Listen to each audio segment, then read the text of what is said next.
Well, hello, friends. We're here at the ninth annual induction ceremony for the Eastern Snowmobile Racing Hall of Fame. We're not quite ready to start, but we'll be starting momentarily. Just sit down and relax, have some popcorn, and we'll be getting started very soon.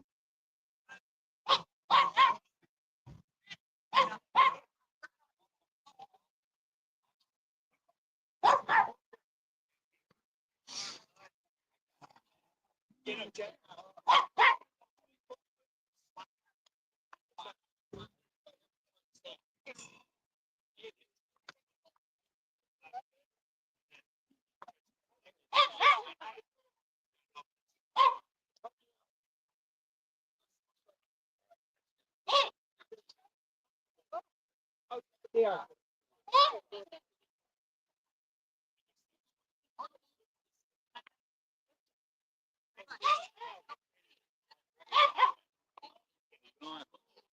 Good. Good. Which publication are you with? Caledonian Record, Wilson Record. Oh, good. Yeah, nice. Yeah, I don't think I missed a year since they started. 2017 was the first year. Yeah, wonderful. That's cool. Yeah. It's always a good turnout. Really interesting. Good afternoon, everybody. It's almost time for the presentation, so could everyone please find a seat or stand?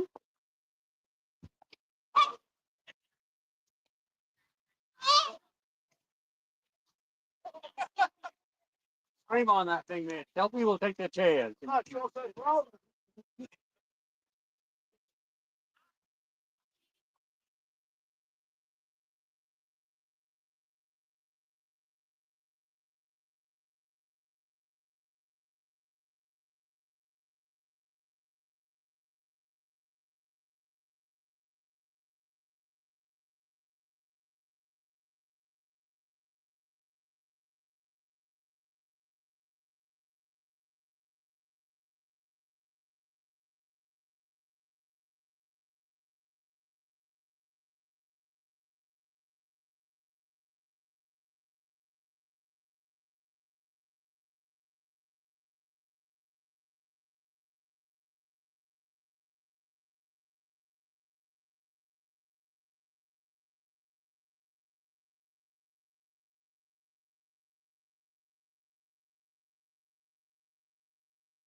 Boy, I feel very you should have been drinking the fuzzy boots. Fuzzy boots would have been there. No. Got it this last. Yeah, that's all. Same one. Oh,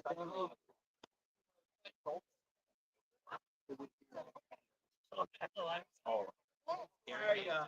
Oh, you don't remember it? The boy gets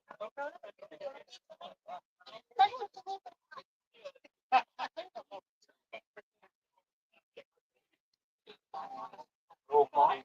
Remember you were competing against this part. Mike, so last he's still. I think he is.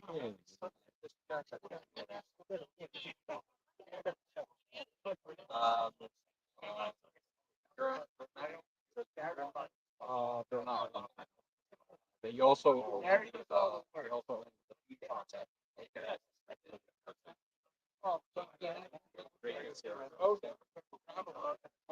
Okay, road.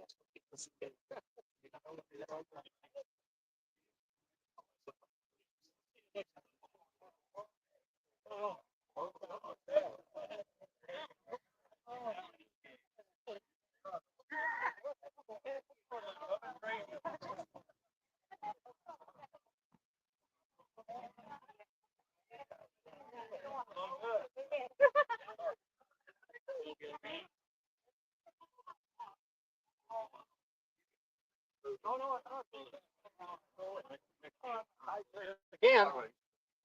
Okay. Like this. Trying to get up those. All right.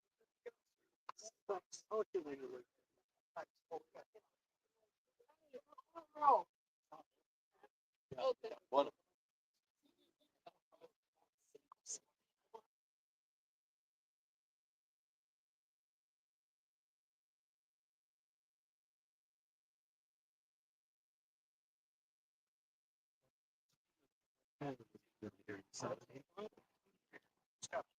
Oh, he's coming. Oh,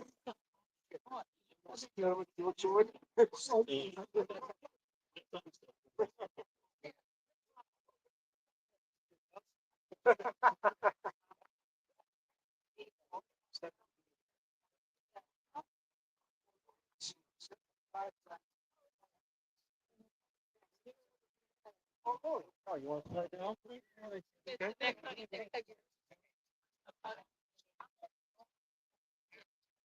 Okay.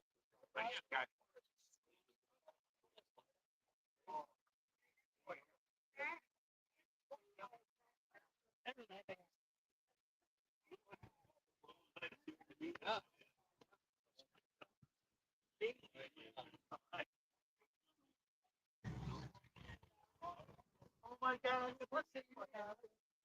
Thunder.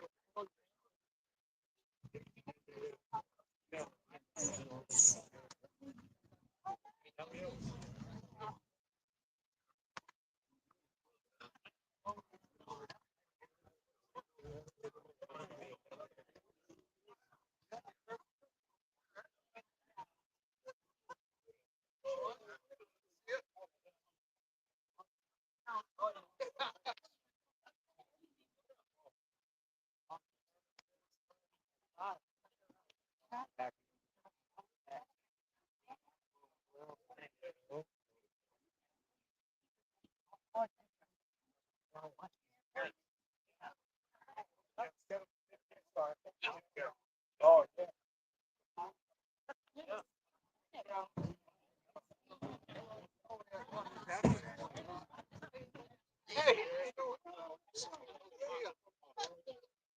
Yeah.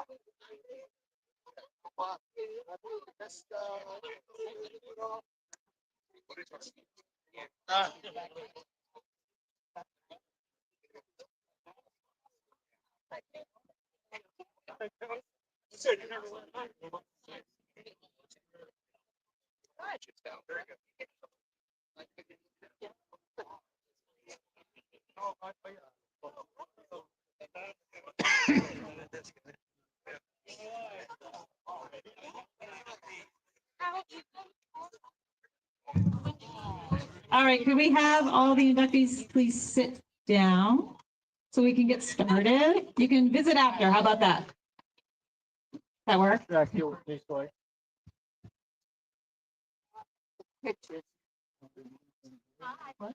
Okay. Paul, get over here and sit down. Where is it? Get over there and sit.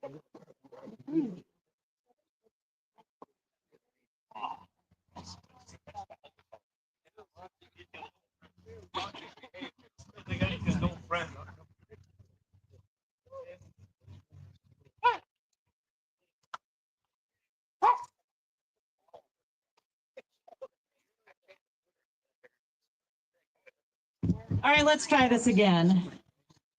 Good afternoon, everybody, and welcome to the Eastern Snowmobile Racing Hall of Fame induction. First, I'd like to introduce the board of directors here. We got Paul Crane, Russ Swenton, Paul B., which is over there, Greg Allen, which is right there, Shane Beatty, and we have Ed Stobbs, and Bob Martin, which is not here yet. He's coming? Okay. All right, so before we begin, we had a message from a 2020 inductee, Tom Peters, who would like to say hello to everybody because he couldn't make it here today. Also, before we get started, I'd like to have Ed Stobbs come up.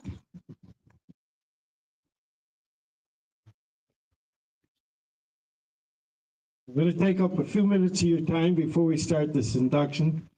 As you know, I put on the VSCA national shows all over. This year we did one in Dunkirk, New York, and we were privileged to have the guy from Ski Rule there, original guy from Ski Rule. And I said to myself, well, where can I get an old Ski Rule?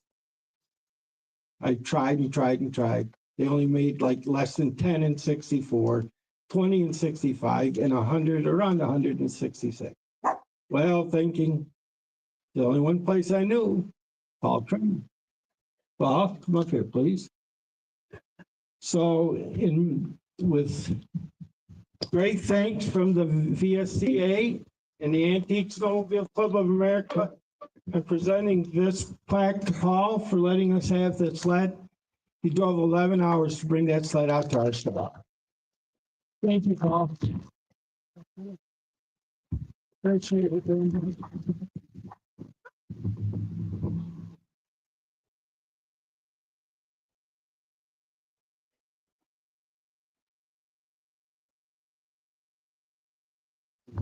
All right, so now let's get started on the inductees. To announce the first one is Midge. Thank you, Melissa. Thank you, Melissa, for stepping in and doing these Hall of Fame things every year. I want to thank Paul Crane, who, without Paul, this never would have happened. And the board, Shane actually called me about a week ago, and he asked me if I would read his plaque of his parents who's being inducted this year. And it's indeed my honor to do so. So my eyes aren't as good as they used to be. So I've got these things. You're in good company. Yeah. I told Sally a couple of years ago, she was working at the fair in the exhibition hall, and my wife and I was working there as well. I told her that my intent was to see that her and Mike would be inducted into the Hall of Fame. And I said that we're going to do it in 2025. Now, does anybody here remember when Mike Beatty was one of the premier stock car drivers of his era in New England? Anybody remember that? His number of his stock car was 25. So the fact that I'm doing it for 2025 is no coincidence. It's because of his stock car number, and I told Sally that's when I wanted to induct them. Sally actually was the one that painted 25 on his stock car years ago, and later on they stepped to the plate and bought Riverside Speedway and turned it into a world-class quarter-mile short track speedway. So I'm going to read this, if I can get through it. Mike and Sally Beatty, inducted into the Eastern Snowmobile Racing Hall of Fame as promoters 2025. In 1962, when Mike was an 18-year-old mechanic at Timberland Machines Incorporated, he and Bob Clark would sneak back after hours to uncrate a new Skidoo, take it for a ride, then clean it off and put it back in the crate. This was the beginning of a lifelong involvement with the snowmobile. Now, they worked for Bob Bottoms. He was their boss at the time, and of course he became president of Timberland Machines later. And Bob Bottoms was a very shrewd businessman. And he probably knew about this little endeavor that Clark and Beatty had going. But he didn't say anything, and the reason he didn't say anything was because he was getting these sleds all set up for nothing. So in August of 1964, both Mike and his wife Sally, along with about 40 others, attended a meeting to vote on and eventually pass what would become the oldest snowmobile club in America, the Lancaster Snowdrifters. Mike soon became heavily involved with the Lancaster Grand Prix, and Sally was right by his side. As Mike was a multi-time race chairman, Sally was always there behind the scenes, working the driver's admission booth or as a lap counter during racing or working the food concession, etc. They were a team, absolutely a team. The Beatties sold Scarules from 1967 to 1970 until the distributor failed to keep their promise of Mike getting the first 1971 factory race sled received from the factory. Actually, I think it went to a bigger dealer with a little extra money involved, as I remember at the time. Beatty was then rehired by Timberland Machines Incorporated to work as the chief mechanic of Big T Racing. Through his experience in stock car racing and the use of racing fuel, Mike was one of the first to develop a Tillotson carburetor that could run on methanol alcohol fuel, boosting the horsepower to their Rotex engines well beyond the factory's own dyno tests. Bombardier immediately had Mike, along with Bob Fortin, drive to Valcourt, Quebec to teach this at their race school. During the years after the Grand Prix ended in 1977, Mike and Sally worked tirelessly promoting the Snowdrifters. While Mike helped maintain the older snowmobile trails in New England, Sally was secretary and treasurer. Sally stayed involved with the club for many years after Mike's passing in 2012. Just before Mike's death, his son Shane asked what he thought of having a 2014 50th Grand Prix reunion. Mike said, "We did it once, we can do it again." Mike had it in his mind that he was going to help. On February 1st, 2014, Chairman Shane Beatty led the first group of race sleds onto the beautiful 1/3 mile ice oval for the 50th Grand Prix reunion. Sally was also there every day working. In 2016, Mike and Sally Beatty were honored with the Grand Prix Pioneer Award for their contributions to the sport of snowmobile racing. This is a great honor for me to do this. And Sally Beatty and Shane, would you please come up here?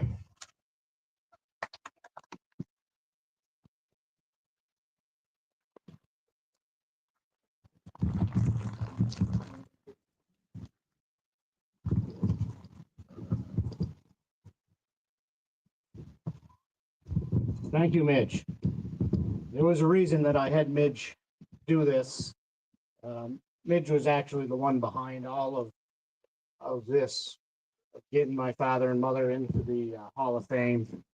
I just want to thank you very much, Midge. I want to thank the Eastern Snowmobile Hall of Fame and all the directors for recognizing the work that my parents have done. And also on behalf of the Beatty family, thank you very much.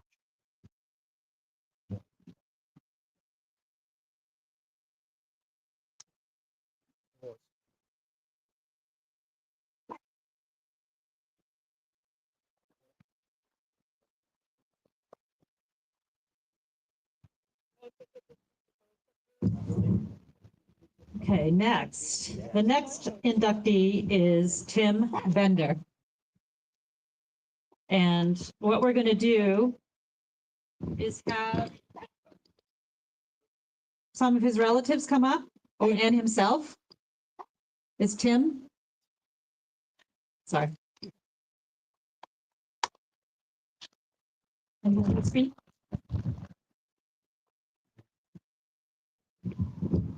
Let's see, you can put it right on here if you want.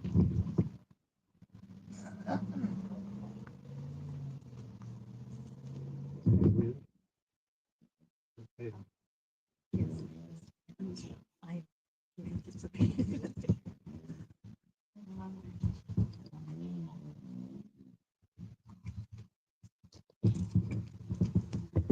This is my wife, Kathy.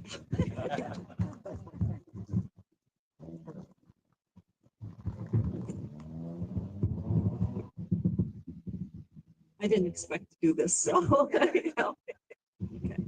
Okay. Tim Bender. Tim was 16 years old, a high school junior, when he competed in his first Eastern Division snowmobile race in 1974 in Wheatsport, New York. He competed on a model sled SR 292. He did not have a good finish. Tim and his brother started competing competitively in 1975. They raced every Thursday night in Wheatsport, New York. Tim bought a 1974 Yamaha GPX from his father. It was his dad's trail sled. Tim's senior year of high school with his brother raced every race they were able to go to. Tim raced a 440 and his brother raced a 340, so they did not compete against each other. Tim raced that year in New York, New Hampshire, Vermont, Maine, Ontario, and every Thursday night in Wheatsport. With Tim's brother and good friends helping with racing, they traveled to many races, sleeping in the box van at night and needing to do well. So they'd have racing, do well racing, for they had gas money to go home. When Tim started to win races, he was able to attract attention of some great sponsors: Daly Brothers Yamaha, Snowmobile dealer, Brockport Lawn and Garden, and Dynotech. Tim's winnings in 1978, he won the Snow Pro race at Bangor, Maine, the Adirondack Cup 2 times in Lowville, New York, the Kawartha Cup in Ontario, and in 1986 was Eganville champion Formula 3 for the Bonacure, how do you say that? Bonjour Cup. In 1988 was a World Series champion in Eganville Formula 3. In 1979, Tim moved to Kenosha, Wisconsin to work for AN Performance Parts building sleds. Tim met Olaf AN at Wheatsport, New York, when Herb Yancey beat Tim by inches. AN asked Tim if he wanted to use his studs, and Tim used them the next year. Tim continued winning races: the Budweiser Silver Dome 1982 Snow Cross Classic, the 1984 Pro Monroe Cup Snow Cross Champ in Owen Sound, Ontario. In 1988, the Maine Challenge Open Class Eagle 4-time consecutive champion. In 1992, the Great Lakes International World Champion, Michigan. In 1984 and 1985, Tim built 50 signature sleds for Yamaha, including the SRV Phaser Wide Body and the Bender SX and the Bender Outlaw Terminator and Avalanche. Yes. Okay, here's Tim. I guess it pretty much covers everything right there. She's already got it. I'd just like to thank the Paul Crane and the Eastern Hall of Fame and the board of directors for giving me this honor. And thank all the Yamaha Motor Corporation and Polaris for racing for Yamaha for 25 years. And 23 working at Polaris, running a race team and doing vetting developments in the sled, snowcross race level. I thank my sponsors over the years: Woody's, Rocks, SLP, Daly Brothers. And also, they thank my brother Bob for teaching me the metal fabrication skills that I needed to build the sleds and do the racing we did. And I thank my parents for instilling the work ethic in me that I need every day to get up and go to work and do the best you can do it, and just do it again the next day, the next day, the next day. So I'd like to thank the Eastern racers like Herb Yancey and Lane Nicholson, name a few, helped push me to be more competitive in the Eastern circuit. So when I got to the national circuit, I was competitive already. I cut my teeth in racing on Thursday nights at Weedsport. On Thursday nights after school. And Thursday night, my brother Bob and I would head down to Weedsport, and we would race on Thursday night, and then drive back to George Park and to school on Friday, and then wherever either Eastern race was in later that year.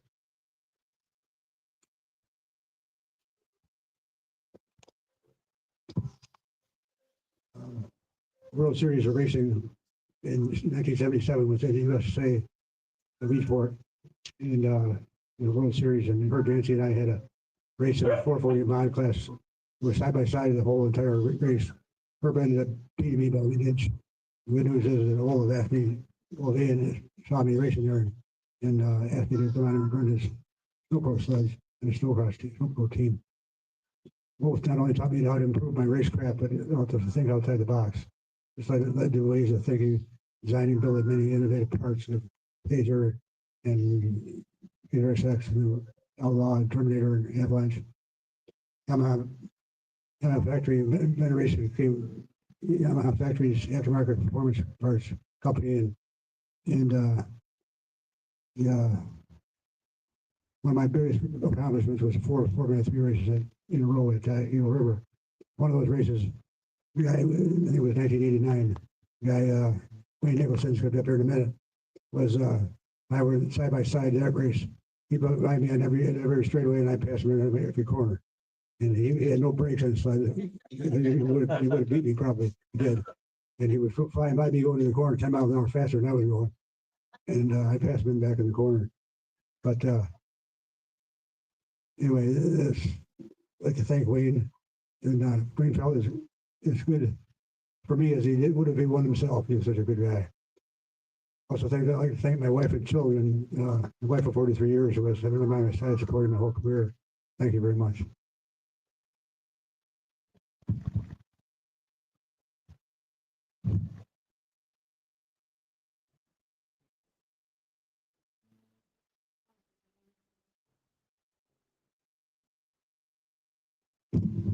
Thank you, Tim.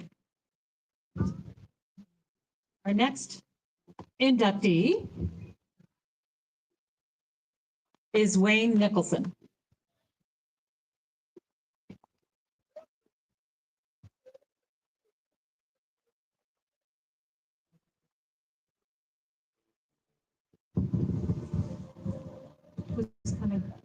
Who's coming up with you? Oh. Oh, he's, yep. Come on, bud. We need someone with a loud voice. There, you get to read. And say, I try. Well, hello, everybody. I'm Bud Vanderpyle. Wayne Nicholson, Team Fox, and several other fellows that were mechanics back in the day. We had a great time, froze our butts off a lot, and we had the privilege to race against people like Timmy. And we had a great time. So if I can make it through this without some problems, it'll be great. But I've already started that. Wayne started racing in 1969 at age 16, but things really took off for him in 1978 when he drove a 1977 Supermod 340, previously owned by J.R. Tozier. This caught the attention of Skidoo, and they agreed to have him race a stock production 5500 Blizzard in 1979 season. In 1979 was a successful year in the USSA New England division and winning the number 3 gold bib. In 1980, with the 5500 Skidoo and Moto Ski Ultrasonic, he won several races all over New England in stock A, B, and C, and Pro Stock, winning the number 1 gold bib. He was awarded the highest honor of his career by winning the Jim Amenda Cup, DEMA Cup. He achieved this honor over the 1980 race season in accumulating more than 2,800 points in 2 classes ahead of ahead of over 2,500 other competitors in North America. In 1981, he won the Amanda Cup again at the World Series in Wilhelm, Saskatchewan, Canada, all while racing under the USSA New England Division. In 1979 to 1988, he accumulated over 175 first-place feature wins and won over 24 season high points championships. He was awarded the Snow Week Top 10 Club honors in 1985, 1988, and 1989, winning the Star of the Series in 1983 in Lincoln, Michigan at the World Series for finishing in all stock classes and Sportsmanship Award. In 1985 in Owen Sound, Ontario, winning stock A, B, and C and Pro Stock. 1987, he returned to Skowhegan, Maine, and won 6 more championships racing stock production Skidoo sleds. In 1988, he was contacted by the factory at Skidoo in Valcourt, Canada, that he was picked to become one of 5 factory drivers to be racing out of Valcourt in a newly formed Formula 3 race team. In 1989 to 1991, Wayne had the most podium finishes of any factory-sponsored driver. He won 5 Eagle River Championships, World Championships in Pro Sprint, Pro Stock, and 3 Stock A Championships. He was also inducted into the Snowmobile Hall of Fame in St. Germain, Wisconsin in 2011. Sure. Thanks, Bill. I'd like to thank each and every one of you for being here today. I'd like to thank Paul Crane and every one of the board members here for this tremendous honor. It's an honor bestowed to me one other time when I was inducted into the Hall of Fame out in St. Germain back almost 15 years ago. This is more than being inducted into the Hall of Fame, and I don't want to talk about my accomplishments as much as I want to talk today about the other people that have been previously inducted into the Eastern Snowmobile Hall of Fame. And the reason they were inducted into this Hall of Fame is because they may not have ever had the same opportunities that myself or Timmy or possibly even Herb had. I was told by a gentleman who's going to be inducted here momentarily, Gene Guy Poulon, way back in 1978. He looked at me when I ran that Supermod 340 that I got from J.R. Tozier and said, the only way that anybody's ever going to know who you are is you need to go out, you need to race at Eagle River. And that was what drew me to go out to Eagle River. He said, when you go out there and you win, people will know who you are. And I'll never forget that. Gene Guy is the one who steered me in that direction. I had the time to be able to do it because we have a family-run business that's seasonal that we've had for over 105 years. And I also was fortunate enough to work hard at what I believed in, and that was racing for over 31 years. I took him out to Eagle River, started my campaign, started to win, and had a very successful career. Many of these people that are inducted into this Hall of Fame that may have never had a chance to go out and race at Eagle River could have easily been inducted into a National Hall of Fame also. I think about a guy like Ron Hall especially, a person that raced so many races because there were so many races here in the East and also in New England that we could go 2 years ago. We didn't have to travel to the Midwest. We didn't have to travel to places that were 2,000 or 2,500 miles away to race. These gentlemen were equally as competent and capable. I grew up watching Ron Hall. I grew up watching Herb Yancey. I grew up watching Kenny Young. Those were my idols. I was just a kid then. You know, I know it's hard to believe, back in the late 1960s when Timmy and I started racing, or early 70s, I was just a kid and I watched these guys come to the top of their class. They were tremendous competitors. And once again, beyond this Hall of Fame, which I think was important to have created for these people to be in this Hall of Fame today, they could have easily been in a National Hall of Fame also. The reason I got to that Hall of Fame out in Wisconsin, the reason I'm here today, is more than just me. It's more than just Tim, and Tim knows it too. It is a team effort. It's no different than when I step on a baseball field now. It's not just about the one person. It's about the entire team that plays. And without that entire team effort, you don't get success. You don't have that success. And I asked three of the most important people to come today: Paul, Bud, and Wayne. These guys were with me for so many years. And it's hard to say. I call these guys special friends for a reason, because they've been my special friends for over 60, some of them 65 years. I've known these guys as kids.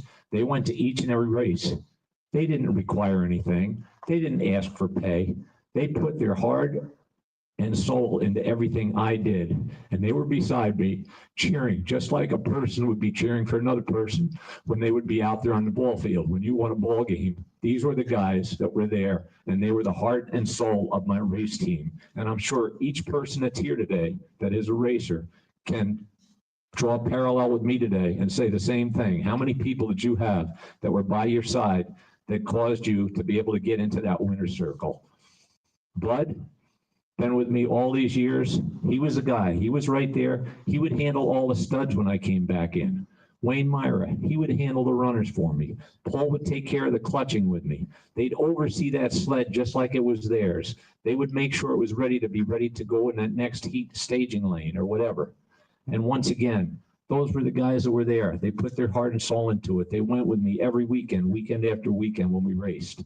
And this is about them today. They each are successful in their own careers.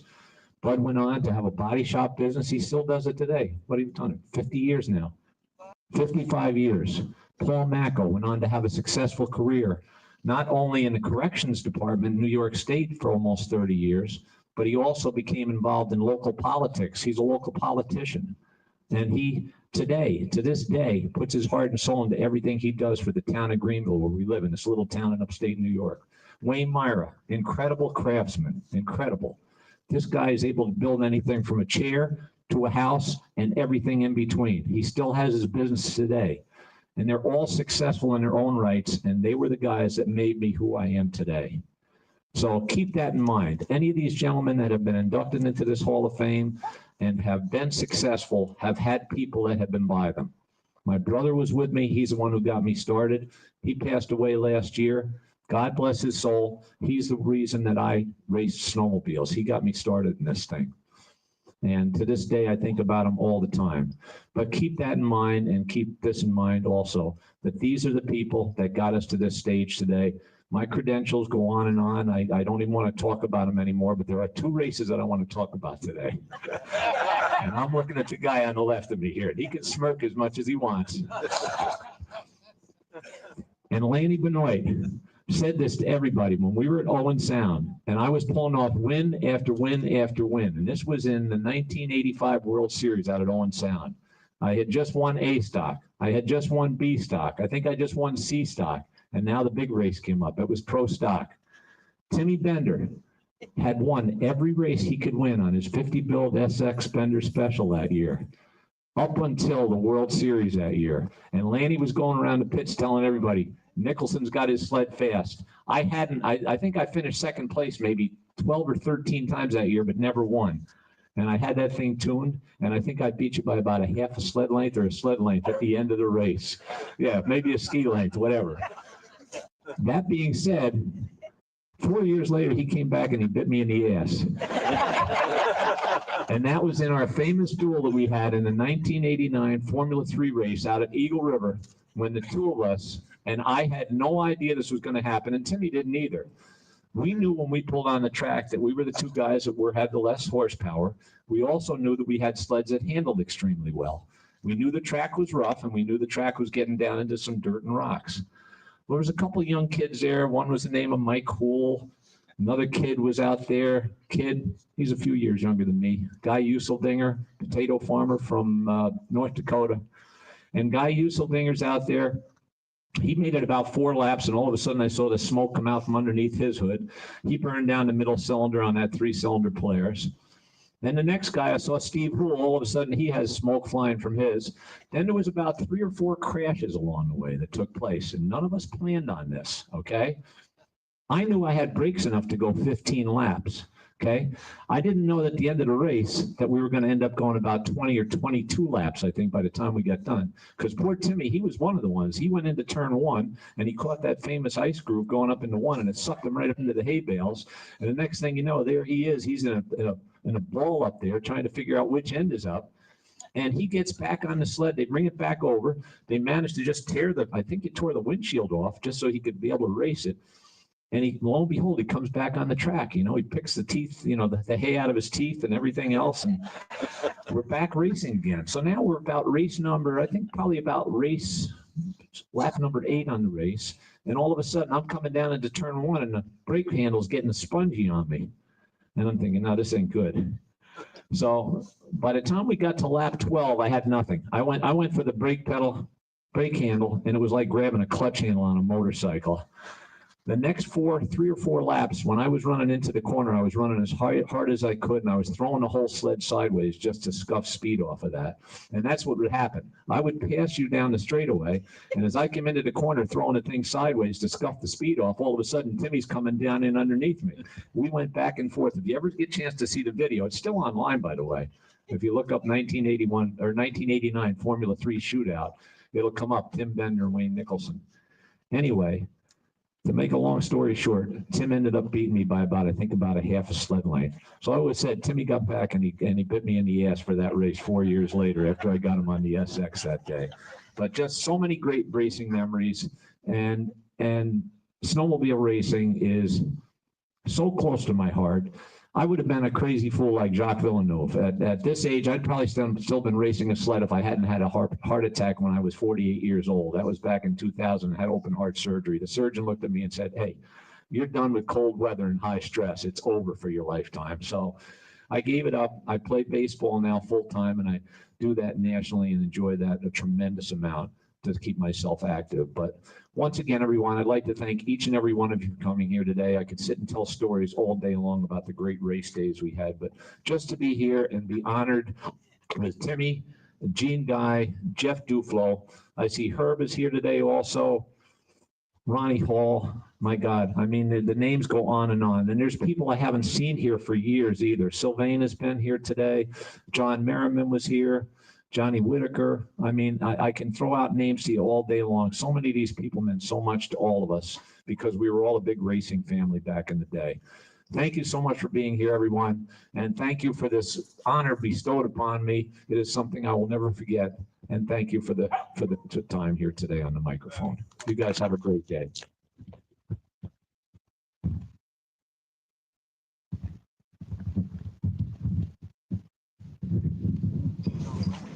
Okay, I got something I want to present here today. Little did I know in 1978, when I went to the Snow Pro race up in Saratoga, New York, that I would be here today with 2 people that were in that race. Now, me being a photographer, I had the best camera of the time, the best lenses of the time, but I could never figure out the sled that Wayne raced, because until today, he told me that he got that sled from J.R. Tozier. But I took a lot of pictures. Of course, they were, on film, and you don't know what they're going to look like until you get home and try to develop them. Half of them didn't come out right, too dark, too light, the motion, stuff like that. But I'm so glad that my mom saved the slides, so I was able to convert them into prints. And I had this one done off the slide. It shows Wayne on the sled. Incredible picture. And I had him sign it, and we're going to donate it to the museum. So if you want to take a look at it, Paul's going to put it up on the wall. Excuse me. But I also have a binder that I'm going to give to Wayne that shows the race results, the logo that was there that day. And the picture on the back is the same one. But there's one other thing in here that I noticed, and Herbs might have seen it before too, is on the track, Herb's facing forward, and this unknown Skidoo guy is turning around going the other way. I wonder if he said, "Shit, I ain't going to make it with Herb in this race." But talk about being in the moment of that, right? To take that picture and still have that today, it's amazing. So And the only factory driver to be there that day was Bobby Donahue. There was a major blizzard out in the Midwest and none of the drivers made it. So he was the only one. And they used his number 11 sled as a photography sled. They had cameras and stuff mounted all over it. So I included that in the book here. And it's just amazing that I'm here today with Wayne to do this, you know, so.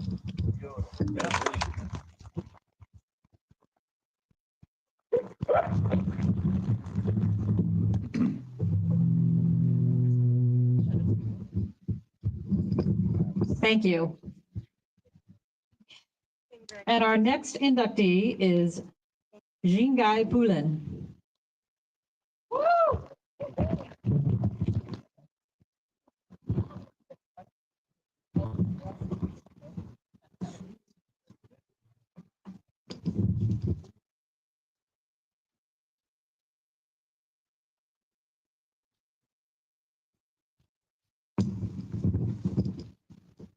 Before I begin with my words that I'm going to share with you all, I didn't know Herb was going to be here. So I was telling a story earlier today, Herb. Growing up in Connecticut with my dad in his garage, every summer while he was racing the Manta, and many of you guys know my dad raced the Manta, he had three things in mind. Number one, how can I make the Manta lighter to be better off the hole shot? Because we all knew he was the last one off the hole shot. Second thing he was always thinking is, how can I make it faster in the corner? And the third thing he was thinking all the time at dinner and every meal was, how can I beat Herb Yancey? So I'm really excited to see you, Herb. I've got some prepared comments. I'm going to tell you a little bit about Jingai Pulin, the racer. My mom is going to say some words about Jingai Pulin, the human. They had 60 years of glorious marriage together. Unfortunately, many of you know Gene passed away about 2 years ago, and that's why he's not here today. Paul, thank you so much for this induction. It means a lot to my family, myself, and we're going to leave you guys with a little gift that you may remember from many years ago, from 1975, when my father won the 440X that year. I think maybe Herbie may have beaten you that year. Maybe. I got to take a look at the records. Good evening, everyone. It's a great honor to stand here tonight, or this afternoon, and celebrate the induction of my father, Jingai Pulin, into the Eastern Snowmobile Racing Hall of Fame. Now, for those of you who don't know my dad as well, my dad wasn't just a snowmobile racer. He was an inventor, an engineer, a daredevil, and most importantly, a man who never saw a corner he couldn't make faster. He knew races were won in the corner, and that's where he focused. Many of you know my father preferred to sit in a sled, not on a sled. So he spent 14 years on the track from 1974 through 1988, racing machines that he often built with his own two hands. That's right. Most people showed up with sleds they bought.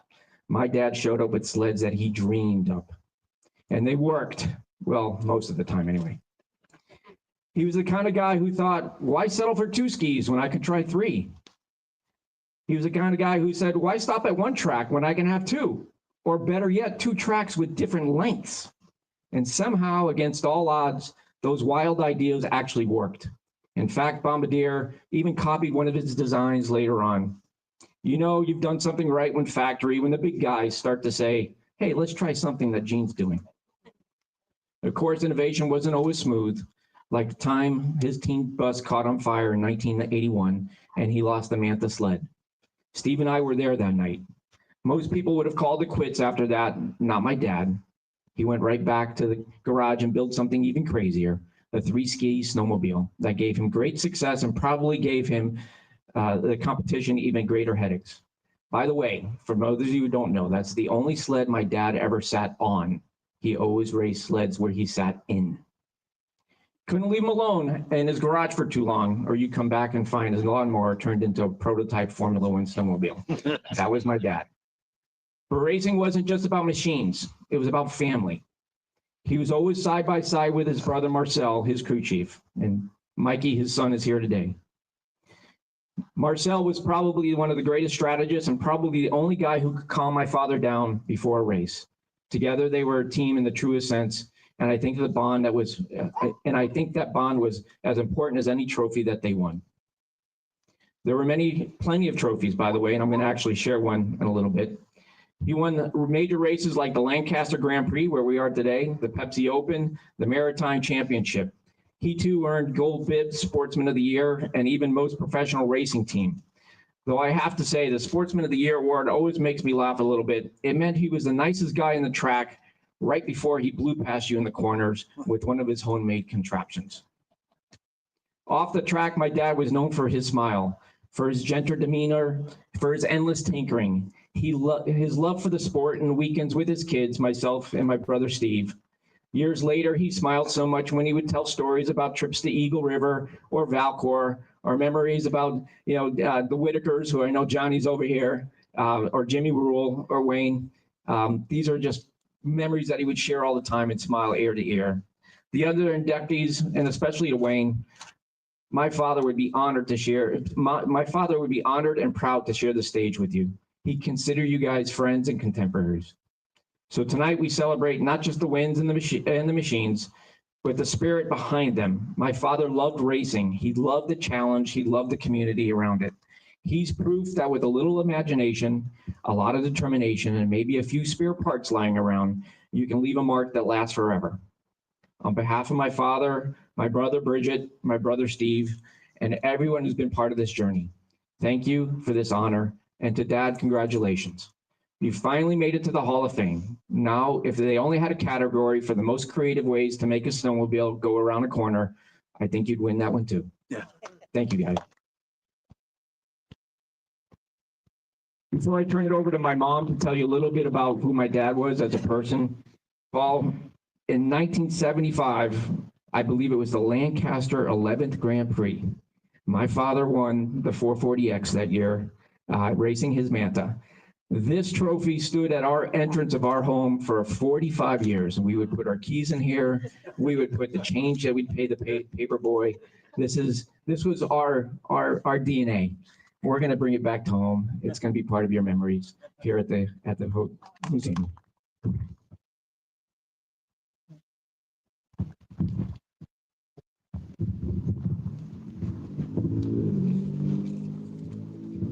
I married a man who was brilliant, talented, and truly humble. I could try and explain some of the innovations he did in the sport of oval racing, but I'll let you guys with better memories trade stories on that later today. I've already heard a couple of them. You see, the man I knew lived his life through a wide-angled lens when it came to fixing something broken, solving a problem, and or designing and building a good product. Snowmobiles, dune buggies, car motors, and later race cars. At every step, every accomplishment and decision, Jean-Guy was joined at the hip with his Irish twin Marcel. They had a very special closeness. And when Steve and Scott started racing, those weekends became even more special for all of them. As many wives, I can remember waiting on Saturday nights for a call from him to hear how all the races went. To Steve and Scott, he was their hero because Papa could fix anything. They adored him and they continued to turn to him for help through their adult lives. He often shared his knowledge, unafraid to help the competitor, all for the love of the sport. I often told him he would make a terrible coach, giving away all that information. After snowmobile racing, he got involved with stock car racing. In that sport, he touched so many young drivers and racers over the years, and many to this day tell stories of how his input made them better and smarter. He would be happy here today with fellow competitors and mingling among the great ones from an era of racing that is still going down in history as the very best years. Just a few years ago in a lunchtime conversation, he explained to me how he would have changed something in his last snowmobile design. Whether we were discussing clutch ramps, studded tracks, carburetors, cams, or tire pressure, I was always in awe of his knowledge and happy to be there with him every lap of the way. So thank you for this honor, and we are honored truly, okay, to have him remembered.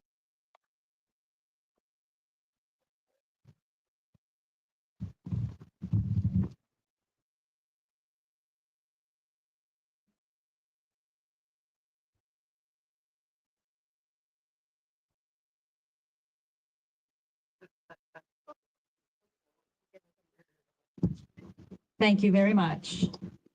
And our last inductee and final is Jeff Duflo.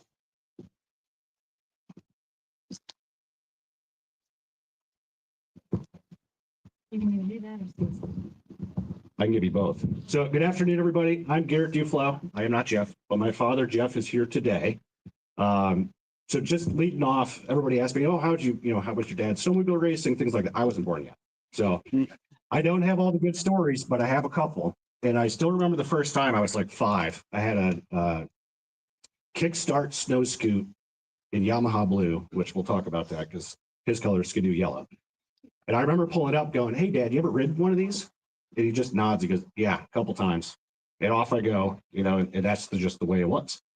I always knew him as a pilot, still as a pilot today. I grew up around planes, later learned as I grew up, the boys like horsepower in our family and the women like horses. So that's always continued. We modified everything that we had. I had dirt bikes, ATVs, jet skis. The UPS guy would drop parts off and then he'd spend a half hour to see what we were tearing apart and why, just the way we lived. So later in life, I learned his successes through snowmobile racing and was proud to hear some of those stories. So if you have more today, I would love to hear them. And the one time it benefited me the most is I was 17, started dating a girl in Old Forge, and she's like, well, my dad's gonna be home soon. I don't think you're gonna be able to stay for dinner. He comes home, I introduced myself, said, hey, I'm Garrett Duflo. And he's like, is your dad Jeff Duflo, the snowmobile racer? I said, yes, actually. He's like, all right, you can stay for dinner. Let's talk. So, the stories help, but really today's not about me. And so I would like to read here, Jeff Duflo, inducted into the Eastern Snowmobile Racing Hall of Fame 2025. Just started carrying gas cans, studded tracks, and slow timing 640s and 797 Skidoo machines that were piloted by the St. Ange Raiders from Tupper Lake, New York. It was a great opportunity to learn from some of the best. He traveled with the team, working the pits as they traveled through the Northeast. Jeff entered the junior class in Speculator, New York, after borrowing a Skidoo Olympic from a spectator that came to watch. It had no studs, a rubber track, and he was pretty much last in line. And using the snow berm, he was somehow able to, in 5 laps, pass the entire field, earning a first place finish.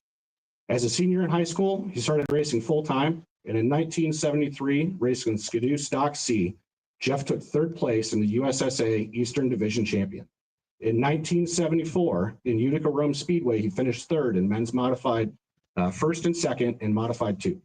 In 1975, Jeff won all 5 classes in Malone, New York, Stock 1 World Series, Weedsport, New York, top winner Northeastern United States Snowmobile Championships, won Class 1 Stock Skidoo, won Class Stock Skidoo, won Mod Stock 2 on Motoski, and won Grant City House of Bradford Men's Good Sportsman Award.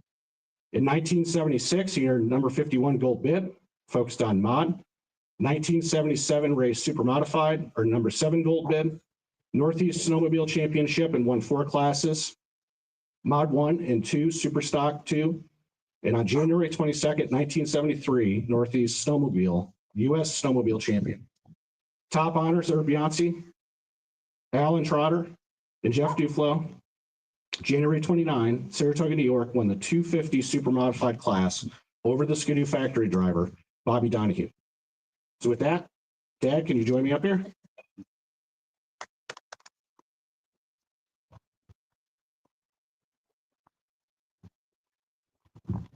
Thank you very much, Garrett. Yeah, it's quite obviously none of us have aged. I'm looking at my picture here. Anyway, I'm going to try to, my son just flew in, by the way, from Portland, Oregon yesterday. Oregon? Wow. Oregon. To Boston, met us at a restaurant last night at 8:30 to be here today. And I had no knowledge of him being here. So thank you very much. Thank you for that introduction. Well, on the way up yesterday, we had a lot of winding roads from New York, and I got to thinking, why am I here? And pretty much I started out as a nothing, turned into a something, and then eventually, I guess I did something, okay? So, it's kind of a melancholy situation. I tell people it's about 40% machine, 40% driver, and about 20% God, or if you want to call it luck, or whatever else you want to call it. But I can tell you right now, that's my formula for this.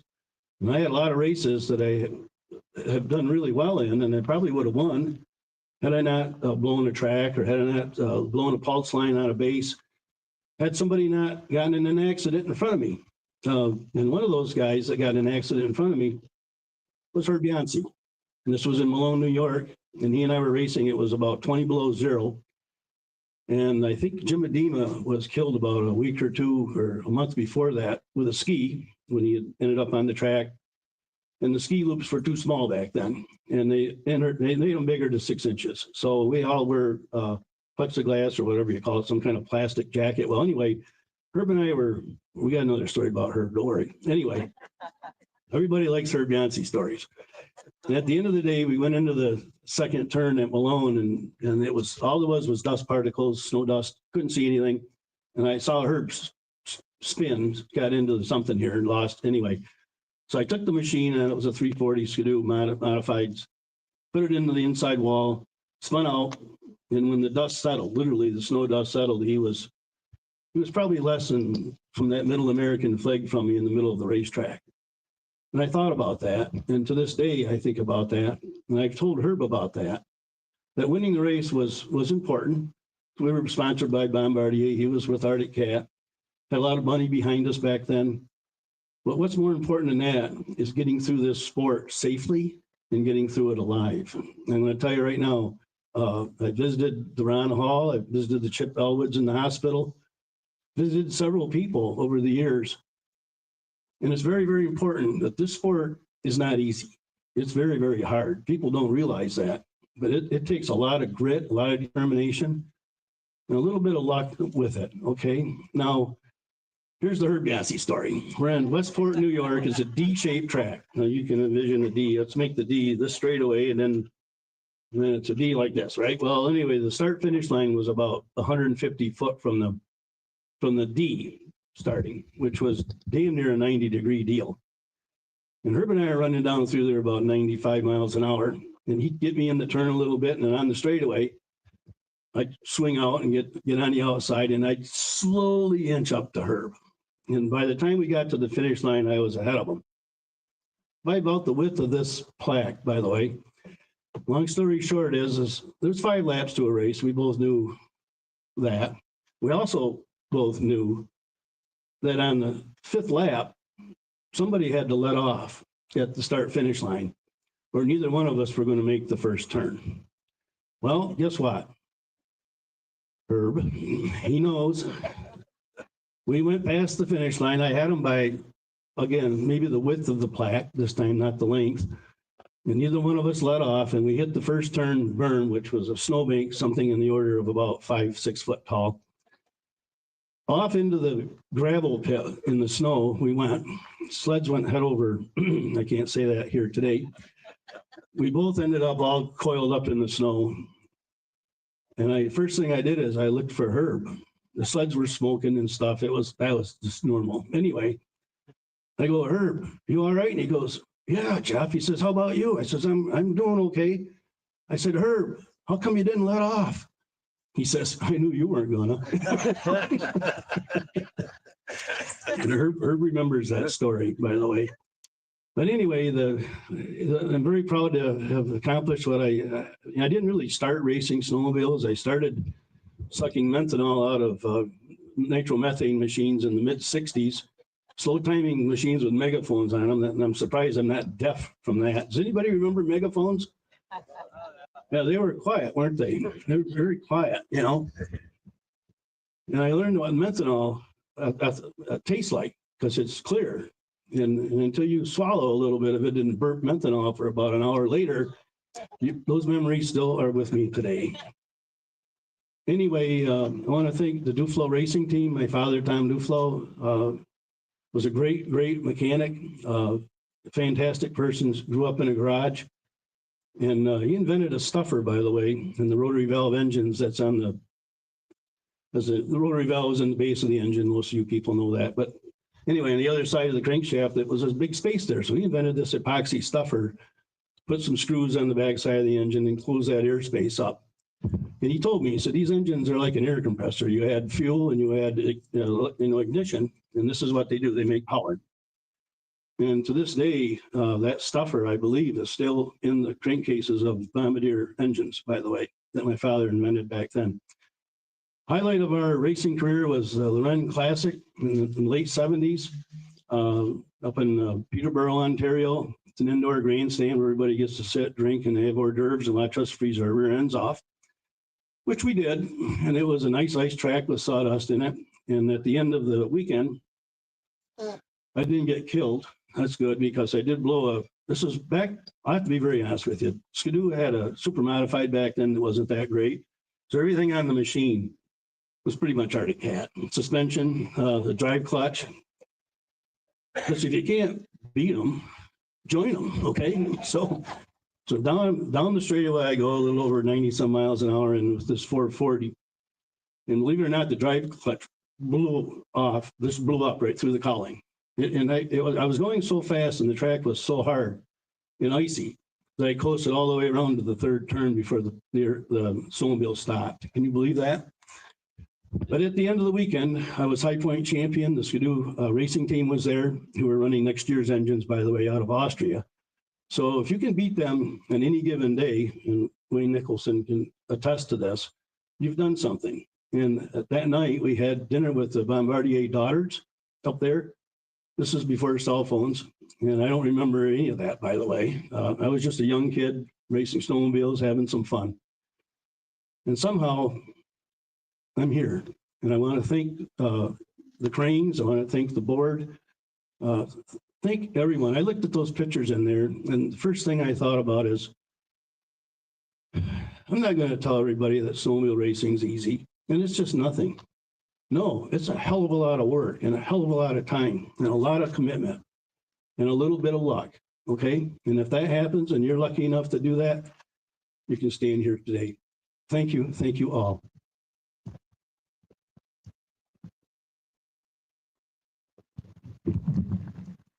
Okay.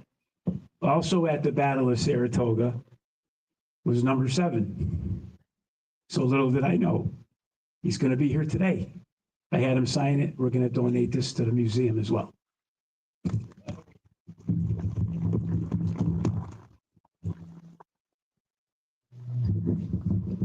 All right, well, that concludes the induction. I would like to thank all of you for being here, for all your accomplishments, and for just all the wonderful stories. Also, I wanted to let you know that we were donated Polaris merchandise that's over there, and it's, they're not priced, right? Yeah, does anybody remember the name of Bob Eastman? I was contacted by his widow, Carolyn Eastman, a while ago, and she likes what we're doing here, inducting these Eastern guys that were really, some of them were never recognized, and she appreciated that. So she sent a whole bunch of Polaris clothing over there on that tarp for free for us to sell as a donation for the Eastern Snowmobile Racing Hall of Fame. She sent me a shirt. She sent me a Polaris sign for my shop, because I was a Polaris brat. My uncle had a Polaris dealership here in town, and I became the mechanic on them for about 14 years or so. So, and Bob Eastman came here in 1966. There was the first factory team to race at the Lancaster Grand Prix, the Polaris team. He came with his brother-in-law, Randy Heights, and they stopped at my uncle's golf station up where Dunkin' Donuts is now. And he went in and asked my uncle if he could use his shop to work on the sleds during the Grand Prix. My uncle said, sure. A year later, we were a Polaris dealer. Anyway, Carolyn was very gracious in sending us this stuff.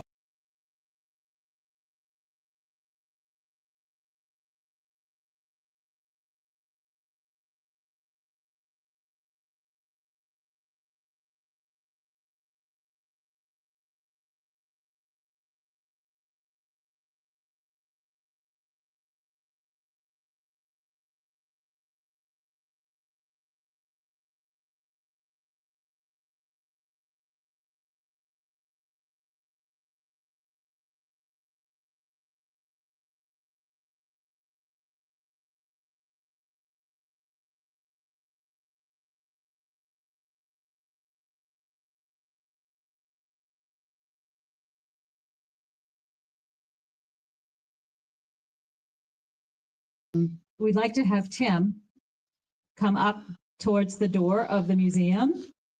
We have a little surprise for you. I can hold that.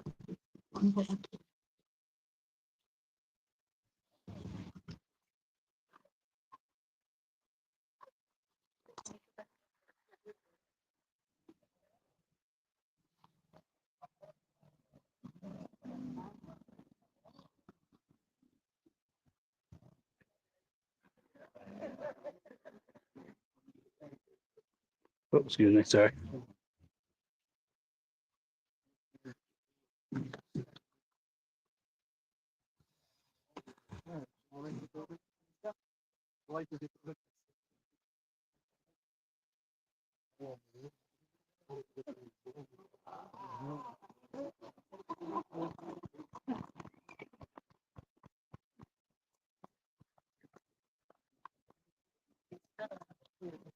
Thank you.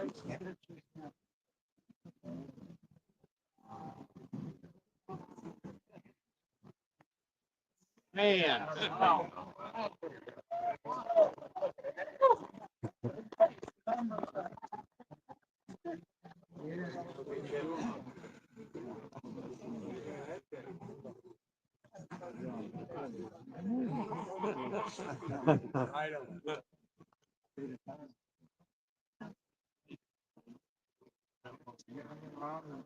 These guys are, yeah.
Thanks.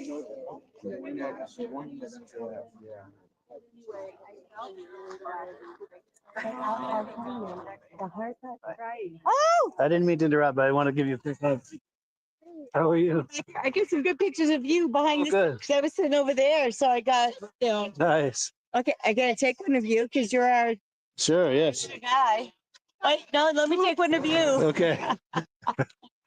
Hey, you almost killed me. Really good. Cool. Thank you. Let's do a selfie. Yes. On your phone. Oh, well, I'm doing live. I just but want yeah, to let everybody know, I want to thank you all for coming and also let you know that there is a little bit of food, light snacks inside. We'll catch if up you'd with you. like to go in, and we're also going to do the unveiling of the wall. All right, so I'm gonna move this inside. It might be getting a little jiggly. So we're going inside for the unveiling.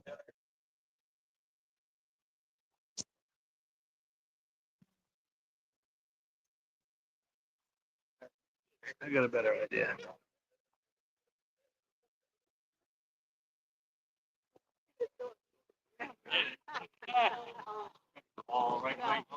What's that? Sure, yeah. Yeah, a lot of elbow to elbow. Sure. Yeah. No, I hear you. All right, I'm going in.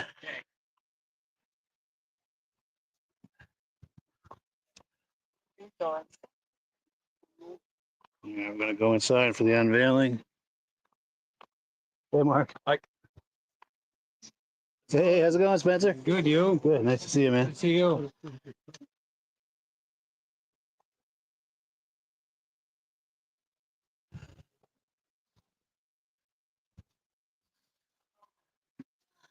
So while I've got you, Shane, we're live on Facebook and YouTube. If you feel like making a quick comment about receiving an award for your father? Yes, no, this is a great day for the Beatty family. I got my mother with me. She's admired in the snow machines of the years past. No, it's a great day for this. Really glad to the Eastern Snowmobile Hall of Fame for recognizing the accomplishments of my father and my mother over the years. Yeah, just a great day for the Beatty family. Sure. What if I get a shot of the two of you? Do you want to go over next to her and over by the wall? You can do that. Get a shot of the two of you with Picture here. there we go. Yeah. Congratulations, by the way, to both of you. Very nice. Cool. I appreciate it. All right. So we're here at Crane Snowmobile Museum. Going to have an unveiling here in just a few moments of the new inductees.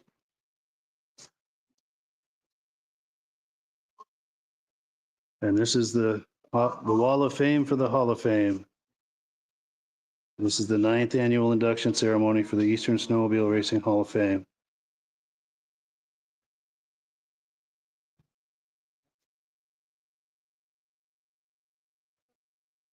There's Marilyn Crane. How you doing, Marilyn? Wave for Facebook and YouTube. Thank you.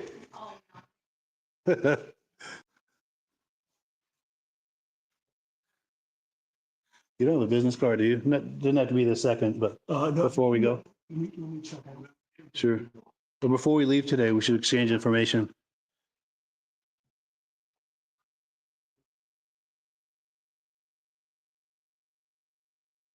Oh, you even got a spread with some food here. How about that, huh?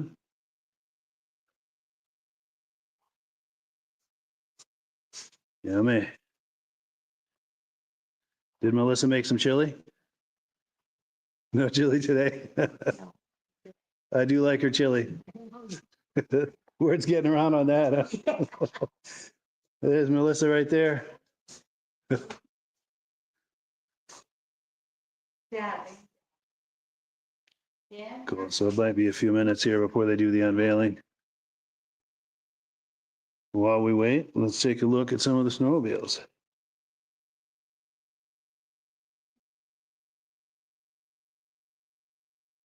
There's something a little different right there. 69 Snow Coupe. It's always fun to come here at Crane Snowmobile Museum. And I highly encourage you to do the same if you're ever in the area. It is by appointment only. So if you're in the area or see that you're going to be in the area, look up Crane's Snowmobile Museum on Facebook, YouTube, or on a Google search for their website. Get the number, call ahead, make an appointment. And in many cases, it'll be Paul Crane himself to meet you here for a tour of the museum. You'll be able to ask him questions and get a picture taken with him. He's a living legend in the snowmobile space. And this is his museum. And he's also got a lot of cool snowmobiles. And remember all the cool patches back in the day? So much fun, so many memories. Look at this wall of patches here.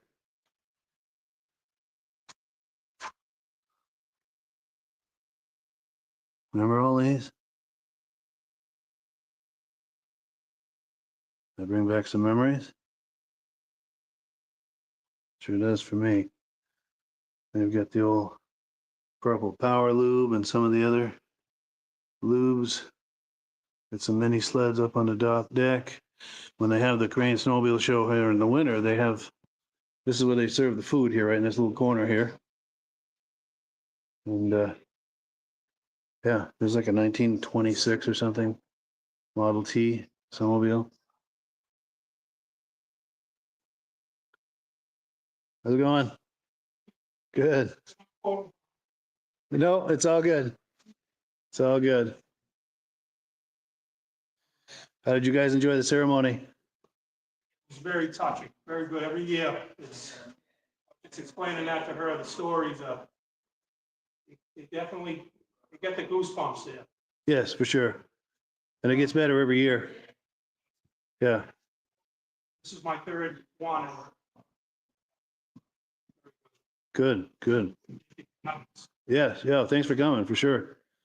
Yeah. You gotta ride. How's it going? Bye-bye. Good.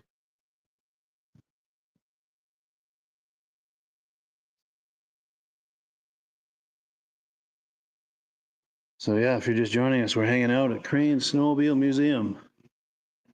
We just had the induction ceremony for the 9th annual induction ceremony, to be precise. And we're just waiting for the unveiling of the new inductees here on the wall. I call it the Wall of Fame for the Hall of Fame, over in this corner here, dedicated to the Eastern Snowmobile Racing Hall of Fame.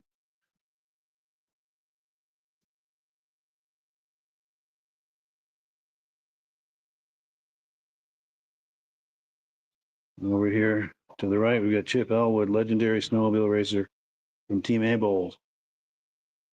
Hey, how you doing? Good. And there's Chip Elwood right here. How you doing, Chip? Good. Did you enjoy the ceremony today? Yes. Yeah, it gets better every year, doesn't it? Pardon? It gets better every year, doesn't it? Oh, I think so. Yeah, I Yeah. think you're right. Sure. Pardon. So yes, we're live on Facebook and YouTube. I'm killing time while we're waiting for everyone to come in for the unveiling. But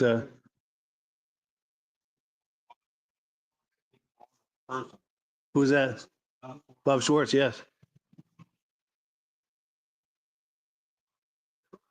Oh, there's sounds like they're starting up that Yamaha out there. Yeah, yeah. Wow, I'm gonna go check it out, but I'll be back.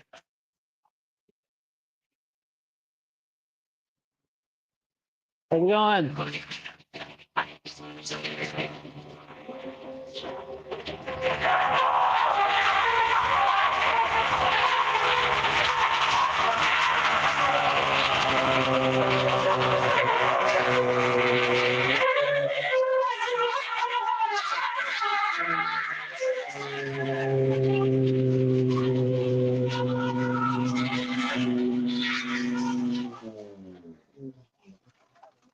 All right.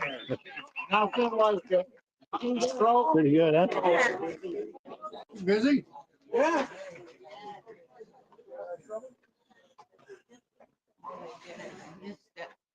Oh, yes.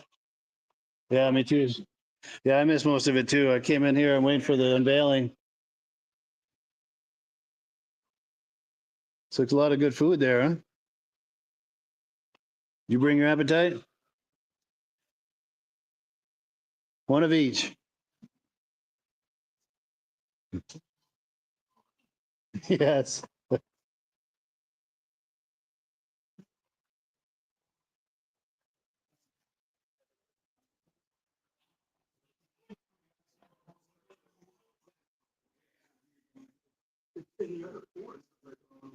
Yeah.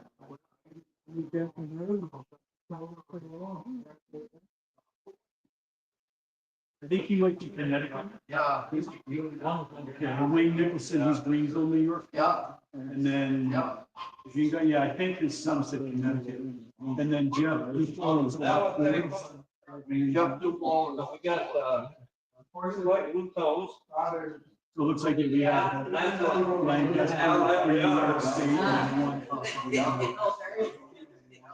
Michael Simmons. Mike had a big time. What happened was,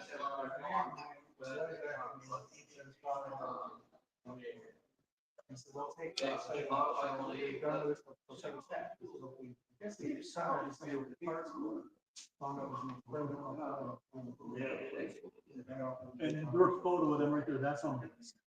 That, I can't, we talked quite about it, this now.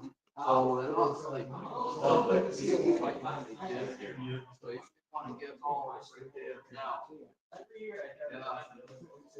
Hey, how's it going, Mitch? Yeah. Hey, Mike.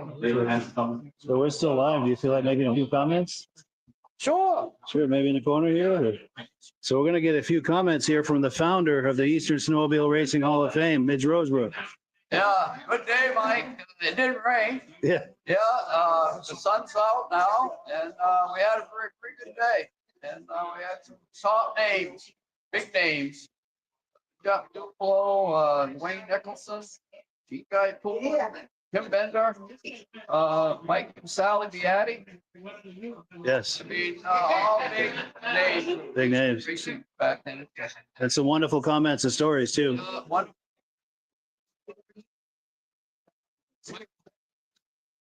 On your Yes, site.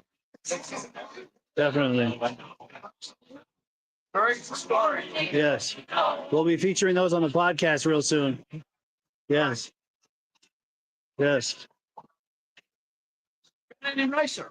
No. And a big crowd. Yes, probably the biggest turnout I've seen. But possibly, yeah. Yeah, easily.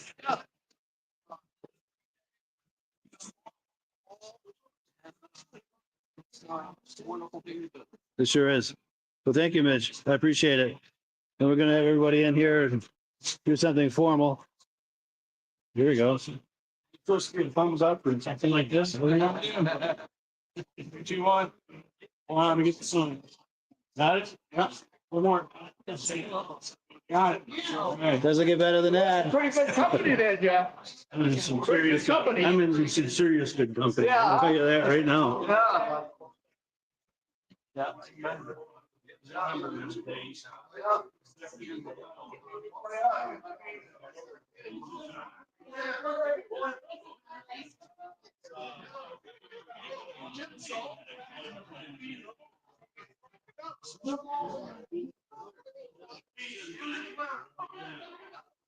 Yeah, doesn't get better than that. I'm going to get out of the way. Hey, Tim. Congratulations. Okay to catch you in a little while for an interview? Yeah. Cool. Appreciate it. If things quiet down a little bit, I'll catch up with you. All right, yeah. As soon as this is finished, we'll go outside and give a quick interview. Appreciate it.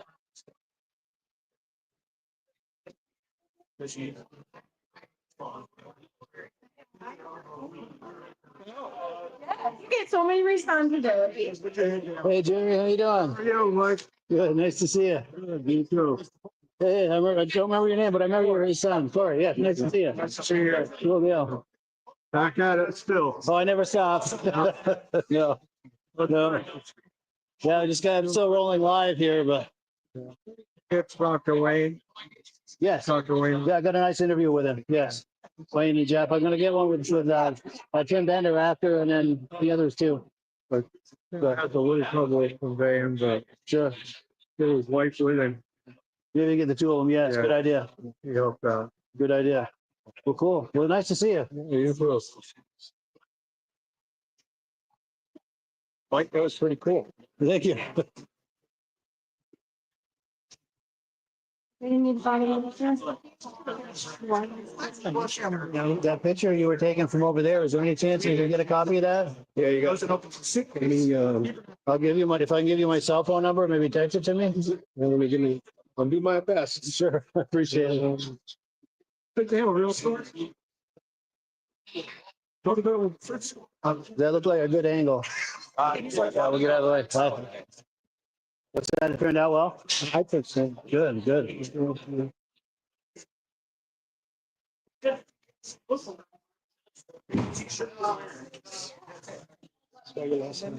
LaPierre, L-A-P as in Peter, I-E-R-R-E. Area code 508-450-7485.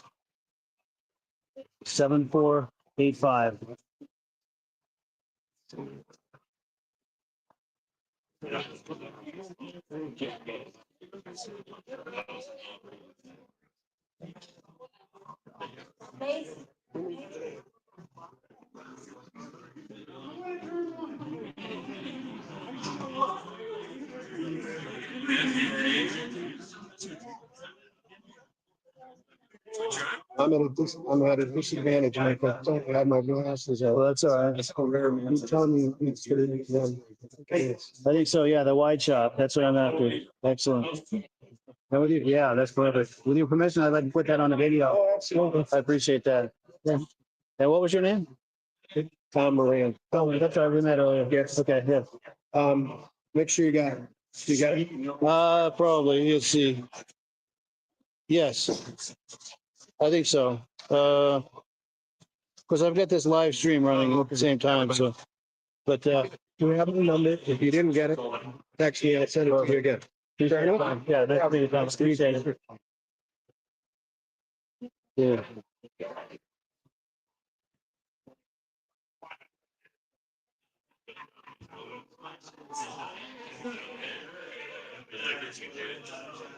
This is the place to be.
So with that, I think I'm going to wind it down. Let me go outside real quick. We'll wind this thing down.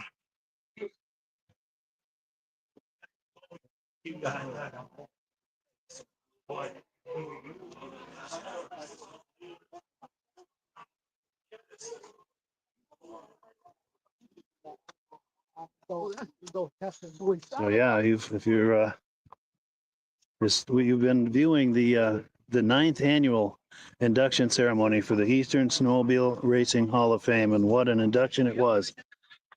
What an induction it was. I'll tell you, it gets better every year. The stories, the camaraderie, the legends that show up here, it's just unbelievable.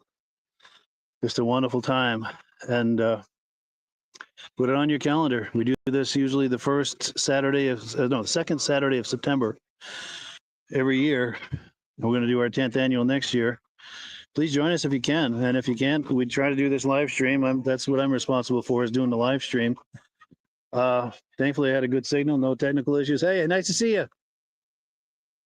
And just a really, really, really, really, really, really, really, really good time. I know there's a lot of really, reallys there, but that's what it is, my friends. That's what it is. Thank you for viewing, and have yourself a great day. How do I shut this thing off?